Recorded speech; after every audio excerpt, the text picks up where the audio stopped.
Those who use these devices know. The fans are really loud. They make an annoying noise. I have 2 processor fans. I'm thinking of replacing the existing ones. People with no electrical or electronics knowledge should definitely not mess with these devices. They're very dangerous devices.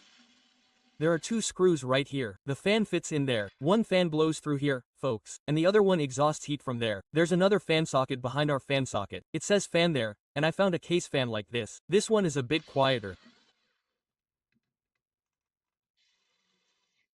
Our first fan is installed. The other fans is already open, so I'll attach it there with a soldering iron. I don't have a socket like that. Let's try it. It's a perfect 10. It's not even half as loud as the original fan, folks. It also draws air perfectly. So, this should be enough, but I'm thinking of adding a second fan for added durability. I connected the white fan to negative. Once I connect the blue fan to positive, we're done.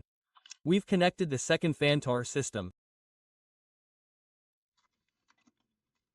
After gluing it with hot glue, let's reinforce it thoroughly with hot glue from left and right. Because the bottom is metal, the hot glue can peel off. It cools quickly. I don't know if the noise is audible to you, but it's minimal to me. So, not even a third of the noise from this single fan is now. Even though there are 2 fans, I recommend it. You can easily make this system quieter by adding 2 fans. I did it. It worked. When there were net computers, people wanted this device more than I did. I didn't sell them because they were a bit of a hassle, so I didn't want to. There's some misinformation about devices. They'd come in and say, man, I want a UPS. However, I can only use my device for 2 to 3 hours. When the power goes out, it doesn't power devices for 2 to 3 hours. These don't have that feature. 10 minutes, 20 minutes, half an hour. It depends on the quality. The reason we install these devices in our system is the 220 volts coming from the mains. This is especially true for online devices. It doesn't directly feed into our system. It's for computers, camera systems, security systems, etc. What does it do? It receives 220 volts. It stores it in its own battery. We use it from the battery, after all. Let the electricity fluctuate as much as it wants.